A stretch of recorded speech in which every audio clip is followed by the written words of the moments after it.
Su aliento rozó el lateral de mi cuello antes que sus manos. Estábamos en el sótano, no un espacio oscuro y sin terminar, sino una sala terminada con alfombra color base, estanterías de madera y un sofá que se hundía un poco en el medio. Mi esposo dormía arriba en el sillón, reclinable con la televisión aún encendida de fondo. Había bajado a guardar los juegos de mesa después de nuestra cena con amigos, pero no estaba sola. Él me siguió por las escaleras sin decir una palabra. Debería haberle dicho que se fuera. No lo hice y se colocó detrás de mí, lo suficientemente cerca como para sentir el calor de su pecho. Estaba de pie junto a los gabinetes empotrados. Cuando habló, ¿estás segura de que quieres que me detenga? Abrí la boca, pero no salió nada. Sus dedos rozaron mi espalda baja, apenas un toque. Luego apoyó la palma ahí. Me incliné hacia adelante ligeramente, sin intención,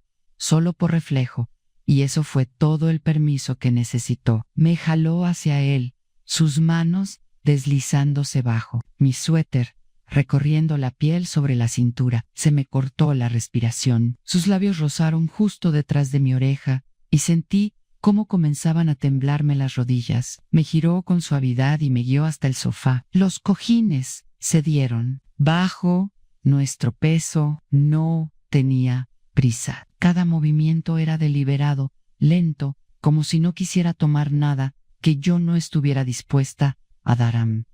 Pero yo lo di. Sus manos bajaron mis leggings. Las mías se aferraban a los cojines del sofá, los dedos retorciendo la tela como si necesitara algo que me anclara o quizás que me mantuviera entera. Entró en mi despacio, tan despacio que me hizo jadear. No fue brusco, no fue frenético, fue peor que eso, ¿no?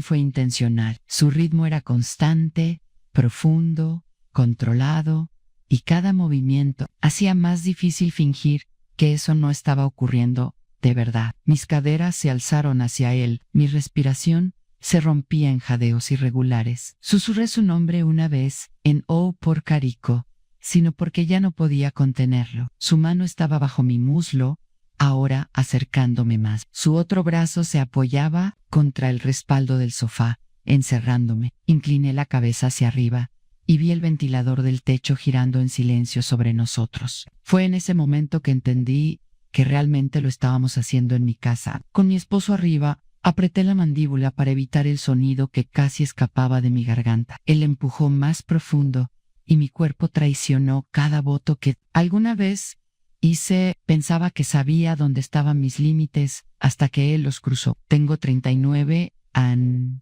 Llevo casi 12 años casada. Hago todo lo que se supone que debo hacer. Compras, tarjetas de agradecimiento, cenas de cumpleaños con mis suegros. Le digo a mi hija que siempre diga la verdad, incluso cuando sea difícil, pero yo no. He vivido la mía durante años. Él es amigo de mi esposo, el que ayudó a instalar las nuevas luces de la cocina, el que siempre se quedaba un poco más después de que los demás se iban, el que me miraba cuando yo no intentaba ser vista con el pelo recogido, sin maquillaje, a medio camino de doblar toallas. No sé cuándo comenzó, solo sé que no lo detuve. ¿Qué haría si la persona que se supone que debes proteger es la que terminas deseando en secreto?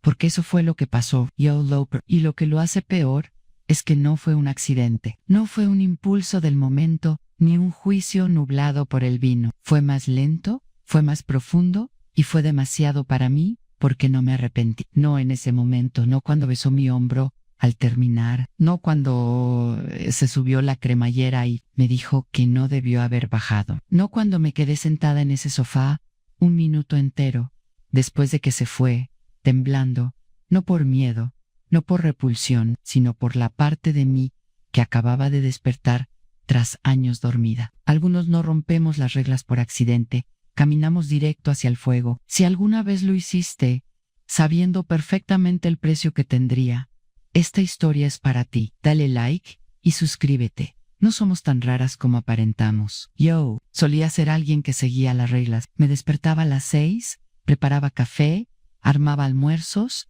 respondía a la lista de correos escolares en minutos, podía atender llamadas de trabajo con una mano y revolver la pasta con la otra. Recordaba cada cita con el dentista, cada reunión con maestros, cada artículo del supermercado que mi esposo olvidaba anotar. Esa era mi vida, ordenada, predecible, confiable, pero detrás de la rutina algo más estaba creciendo, ¿sabes? Lento, como un hambre que no sabía cómo nombrar. Se llama Daniel, tiene 43, han divorciado, 2 hijos de un matrimonio anterior, que vienen cada 2 fines de semana. Mi esposo lo conoció a través de un amigo en común, en una barbacoa hace 6 meses, donde conectaron hablando de cerveza artesanal y herramientas para el jardín. Después de eso, Daniel empezó a venir más seguido, proyectos de fin de semana, partidos de fútbol, ayudarnos con las mejoras en la casa. Era útil, amable, lo suficientemente familiar como para parecer inofensivo. Pero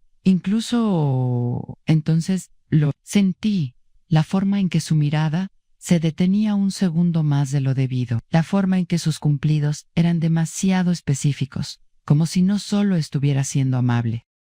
Estaba observando, todo comenzó de forma sutil, una mirada cruzada en la mesa durante una cena, un momento en que nuestras manos se rozaron al pasarnos un plato, una risa que duró demasiado cuando hice un chiste tonto sobre cómo no podía mantener viva una planta, y lo sentí, no solo su atención, sino mi respuesta a ella. No me aparté, lo deseaba porque en casa todo se había aplanado. Mi esposo no era cruel, no era distante de forma evidente, pero lo era. Estaba en otra parte, siempre cansado, siempre trabajando, siempre con la mente en lo siguiente. Me sentaba a su lado en el sofá y ni siquiera levantaba la vista del portátil. A veces le preguntaba por su día y solo gruñía y tocaba a Dios. No recordaba la última vez que me había tocado, solo por estar cerca, no por rutina ni por obligación, sino porque quería hacerlo. Mi cuerpo se había convertido en parte del fondo hasta que Daniel me recordó que aún estaba allí. Empecé a buscar excusas para estar cerca de él. Me metí al garage cuando él y mi esposo trabajaban en los estantes. Ofrecía bebidas, fingía necesitar ayuda con algo ligero. Una vez me sostuvo de la cadera cuando estaba en un banquito. Ambos nos quedamos inmóviles, pero ninguno pidió disculpas. Una semana después, vino solo a dejar un cargador que, según él, había olvidado. A mi esposo estaba en el trabajo. Dejé que Daniel entrara. Nos sentamos en la barra de la cocina. No pasó nada, pero pasó todo. El aire entre nosotros se volvió denso e intenso.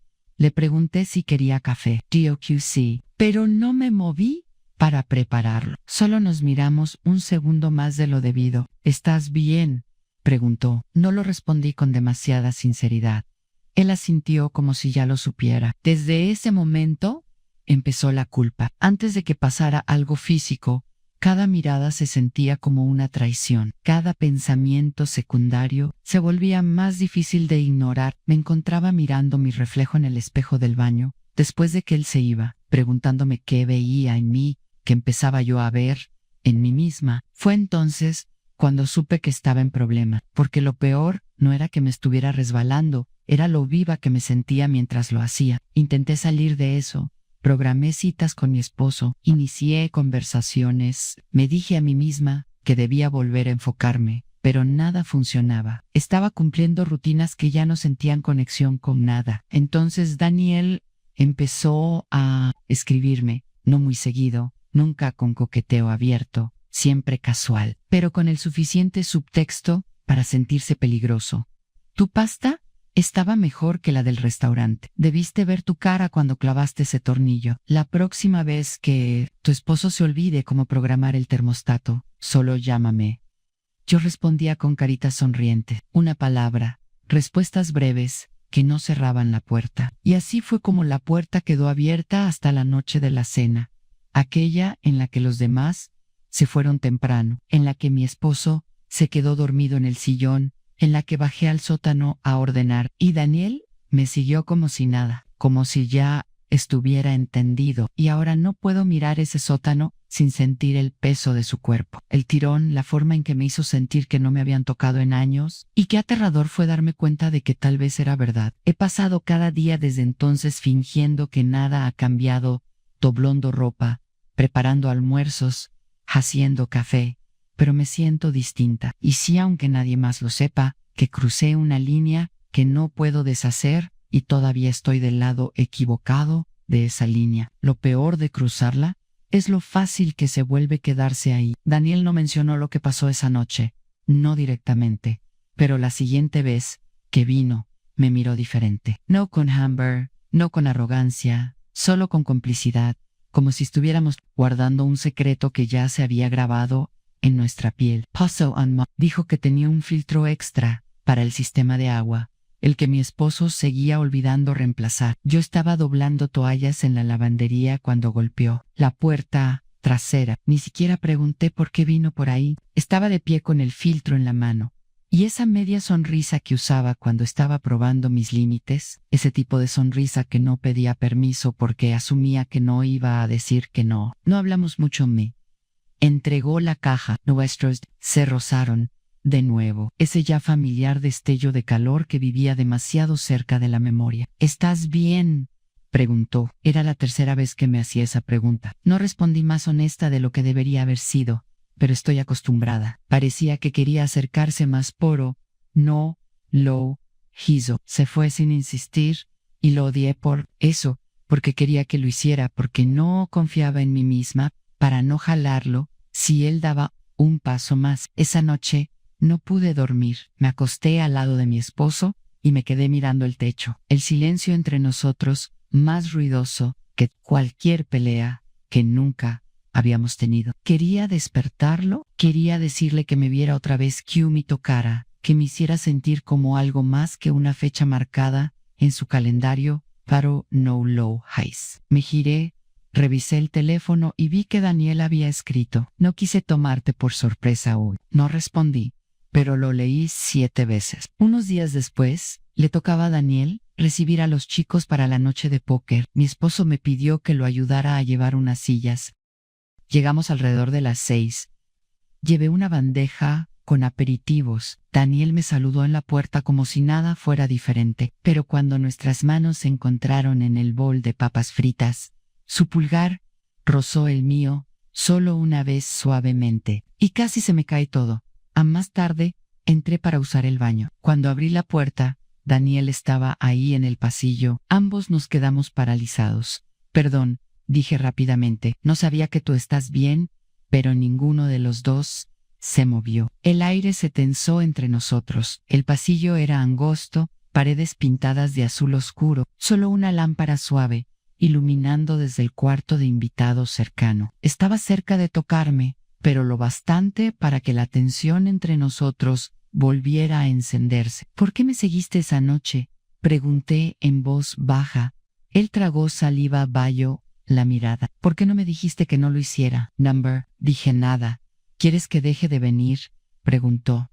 Lo miré. Lo miré de verdad y me di cuenta de que lo decía en serio, no como un desafío, ni siquiera como amenaza, como una salida. No lo sé, respondí. Él asintió como si esa fuera la respuesta que esperaba. Se hizo a un lado para dejarme pasar. Caminé junto a él con el corazón latiéndome tan fuerte que estaba segura de que podía escucharlo. Esa noche esperé a que mi esposo se durmiera y me senté en las escaleras, en la oscuridad. Solo me senté ahí como si las sombras pudieran desenredar los nudos dentro de mí. Me repetía que tenía el control, que no había pasado nada nuevo desde la primera vez, que mientras no volviera a hacerlo, era mejor que lo que ya había hecho. Pero era mentira, porque la forma en que revisaba el teléfono, la forma en que contenía la respiración cada vez que la casa quedaba en silencio, la forma en que repetía en mi cabeza la voz de Daniel diciendo: ¿quieres que deje de venir?, una y otra vez. Eso sí era algo que estaba pasando. Una semana después, mi esposo tenía una llamada de trabajo tarde. Yo estaba en el sofá cambiando de canal sin ver nada. Daniel envió un mensaje: estoy pasando por tu calle, solo es, sin preguntas, sin pedir nada.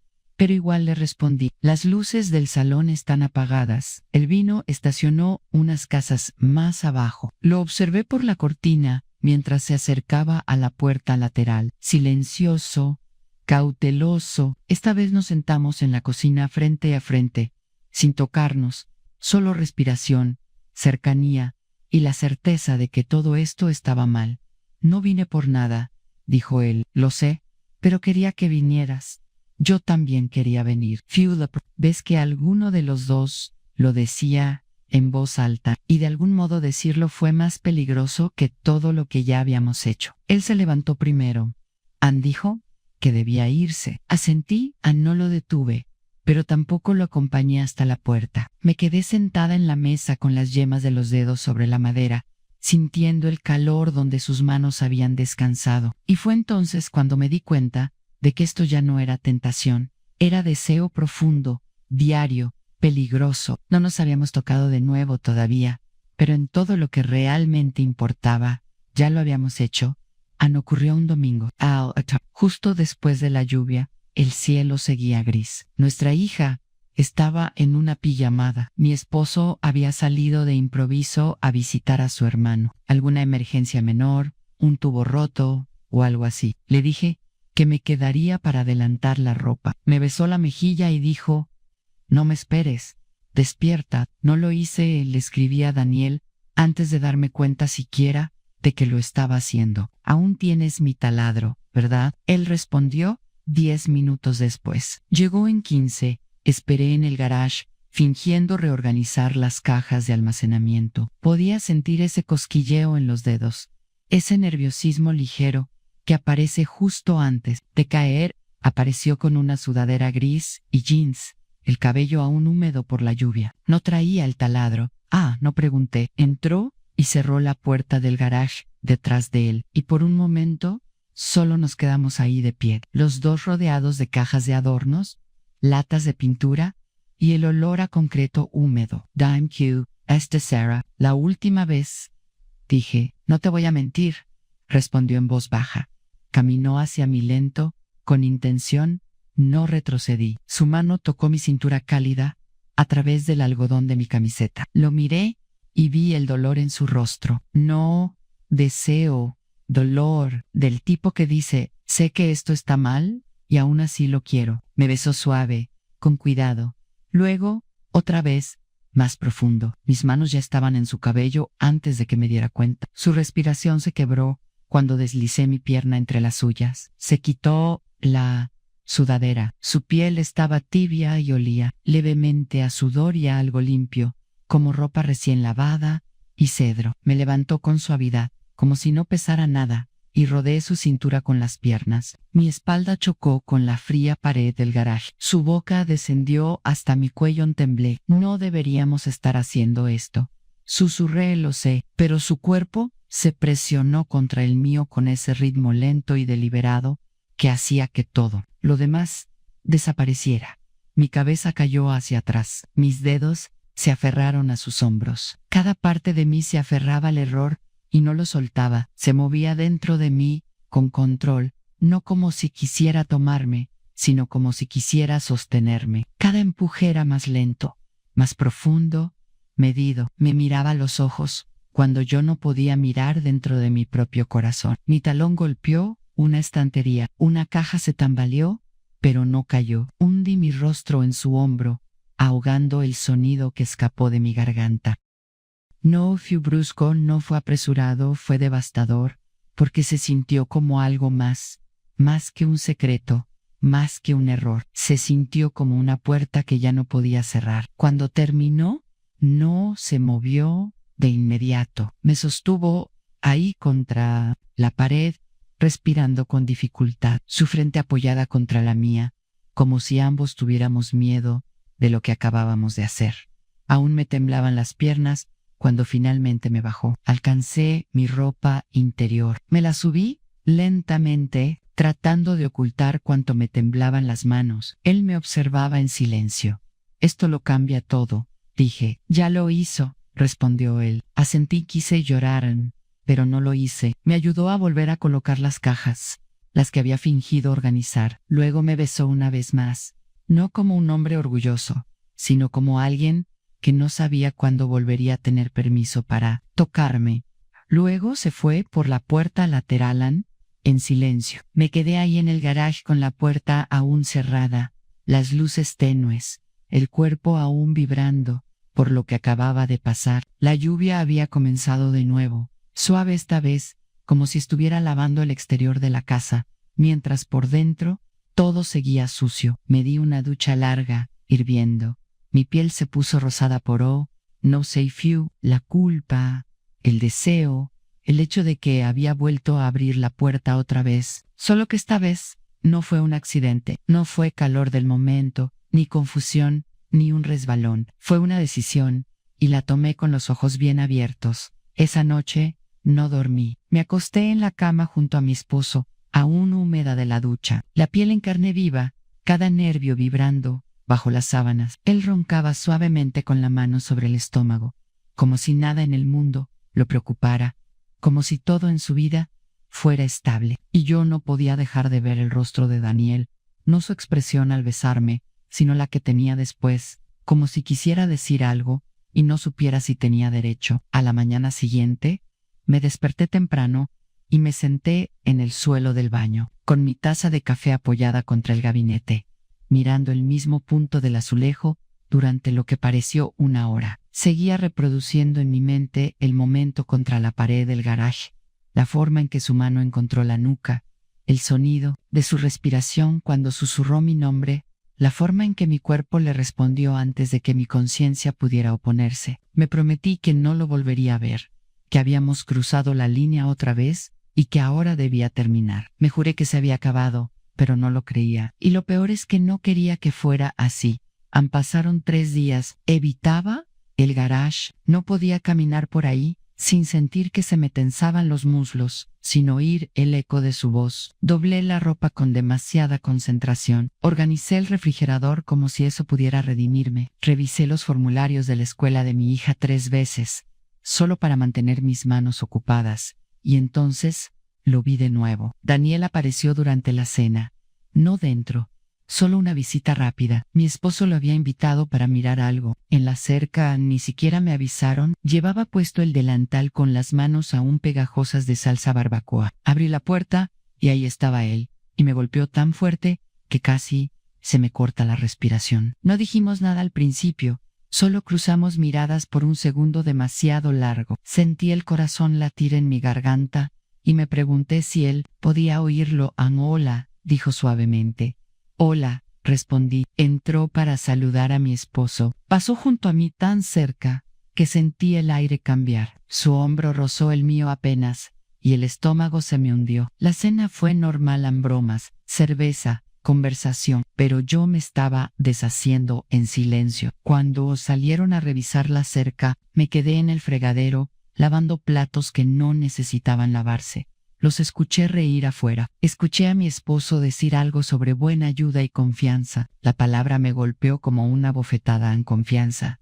Esa noche me senté en el sofá, mientras mi esposo se duchaba. Abrí el teléfono y miré el último mensaje de Daniel, aún sin leer. No debería haberte tocado así, pero no puedo fingir que no lo sentí. No había respondido. Debería haberlo borrado. En cambio escribí: no fuiste solo tú, Ann. Luego lo borré, luego lo escribí de nuevo, lo miré durante 1 minuto entero antes de presionar enviar. Él no respondió de inmediato y ese silencio casi me volvió loca. A la mañana siguiente desperté con un mensaje. Entonces, ¿qué hacemos ahora? No respondí. No pude porque no lo sabía. No sabía cómo estar en mi casa sin sentir que andaba escondiéndome en ella. No sabía cómo servirle café a mi esposo sin preguntarme si podía saborear la traición en mis manos. Más tarde ese día, caminé por el pasillo y vi mi reflejo en el espejo. Ann me veía bien, cabello peinado, ropa limpia, rostro tranquilo, pero por dentro todo se rompía. Y lo peor, lo que no podía decir en voz alta, era que no me sentía una víctima de la circunstancia. Me sentía cómplice porque seguía volviendo, no con mi cuerpo, tal vez no esta semana, pero sí en mi mente, en cada fantasía que no podía dejar de tener cuando la casa se quedaba en silencio, en cada forma en que esperaba que él me escribiera primero. Luego vi a Daniel otra vez, ambos en la tienda, algo totalmente accidental. Yo compraba detergente, él estaba en la fila delante de mí. Sei de Ovulta. Me vio y no apartó la mirada. No hablamos, pero sus ojos dijeron suficiente. Esa noche me quebré. Me acurruqué en el suelo del lavadero, el único lugar de la casa donde nadie me molesta. Waimi dishi kaye. Lloré sin hacer ruido, puños presionando mi boca, el cuerpo temblando, no solo por culpa, por duelo, porque lo extrañaba, porque lo deseaba, porque no tenía idea de cómo volver a ser una mujer no tocada. No sé si quiero detenerme, o si solo quiero dejar de odiarme por no hacerlo. El siguiente momento crítico fue algo pequeño, pero son las pequeñas cosas las que te quiebran al final. Fue un martes por la tarde en tranquilo, mi hija estaba arriba, leyendo, mi esposo estaba en el patio, en una llamada caminando como siempre hacía, cuando el trabajo lo estresaba. Yo estaba en la cocina limpiando el mesón con más fuerza de la necesaria, cuando escuché un golpe suave en la puerta trasera. Daniel estaba allí con la sudadera con capucha subida, las manos en los bolsillos. Avril Lapoiro, pero no me aparté. No deberías estar aquí, susurré en lo sé. Entonces, ¿por qué viniste? Porque pensé que no haría daño. Solo verte, lo dijo como si eso lo hiciera mejor, como si verme no fuera a desencadenar todo lo demás. No intentó entrar, no me tocó, solo se quedó allí en los escalones traseros, bajo la luz del porche, como un hombre que ya no sabía cómo deshacer nada. ¿Te arrepientes?, preguntó. Abrí la boca, la cerré. La garganta, a veces, dije por fin, pero no por las razones que debería. Él asintió como si eso doliera. Entonces, me voy. Se dio la vuelta. Y eso debería haber sido todo. Pero la puerta detrás de mí abrió, la otra puerta. Mi esposo entró a la cocina con los audífonos puestos, buscando algo. Se detuvo al verme junto a la puerta trasera con la luz aún encendida y la sombra de alguien alejándose por el camino de entrada. ¿Quién era?, preguntó. La sangre se me heló. La voz se me atascó en solo Daniel. Dije, «Dejo algo a la semana pasada». No miré su rostro cuando lo dije. Seguí limpiando el mesón, que ya estaba limpio. No insistió. No preguntó más, pero algo cambió en el aire. Después de eso, me esforcé más. Planeé un paseo familiar, Highs Reserves, Sunrise. Él me devolvió la sonrisa, me dio las gracias, tomó mi mano cuando la busqué, pero esa semana no me besó de buenas noches. No me tocó sin un motivo. El silencio entre nosotros se volvió más filoso y empecé a darme cuenta de que, aunque la verdad nunca se dijera en voz alta, ya estaba ágil, en la forma en que miraba mi teléfono cuando se iluminaba sobre la mesa, en la forma en que esperaba un par de segundos antes de preguntar quién había escrito, en la forma en que no decía nada cuando le daba respuestas demasiado rápidas. Luego, una noche estábamos cepillándonos los dientes en el baño, uno al lado del otro, frente al espejo, empañado por la ducha. Escupió, se enjuagó, bajó la mirada y dijo sin emoción, «¿Todavía quieres estar aquí?». Mi mano se quedó congelada a medio camino de la toalla. ¿Qué clase de pregunta es esa? No me miró, solo respóndela. Y no pude porque no lo sabía, porque una parte de mí sí, pero otra parte seguía en el garaje, seguía contra la pared, seguía deseando que me tocaran como Daniel me tocó, como si fuera más que una rutina, como si fuera algo recordado. No respondí y él no volvió a preguntar. Esa fue la peor noche porque me di cuenta de algo mucho más peligroso que ser descubierta, o la rabia, o un matrimonio roto. Me di cuenta de que ya había perdido algo que no iba a recuperar. La versión de mí que no lo había traicionado, la mujer que podía sentarse a su lado y sentirse limpia. Ahora, incluso en el silencio, me siento manchada, como si hubiera un guión corriendo por debajo de mi piel, una confesión que repito en silencio cada hora, cada mirada, cada caricia de la que me retraigo. No he visto a Daniel en 2 semanas. Borré el último mensaje que me envió. Ojalá nos hubiéramos conocido en otras circunstancias. Me DHQ. Eso era un cierre, pero la verdad es que aún lo revivo todo. El calor, la forma en que dije su nombre, con una voz que no había usado en años, y me pregunto qué significa que todavía lo quiera. Me pregunto qué dice de mí que pueda sostener esta culpa con una mano y con la otra, seguir deseando lo que la causó. No sé cómo termina esto, solo sé que el daño no es ruidoso, es silencioso, constante, como una puerta que nunca cerré del todo y que sigue crujiendo cada vez que no la estoy mirando. Y ahora, incluso los lugares más seguros de mi casa se sienten extraños. La cocina, el lavadero, la cama, Pero el peor lugar es la ventana, la del salón, esa por la que sigo pesando, esa donde me quedé parada la noche en que Daniel se fue y nunca miró hacia atrás, porque aún miro por ella a veces, no esperando verlo, pero preguntándome qué haría si lo hiciera. He vivido con culpa antes, pero nunca así. No, sabía a consuelo, no cuando me hacía sentir más viva de lo que me había sentido en años.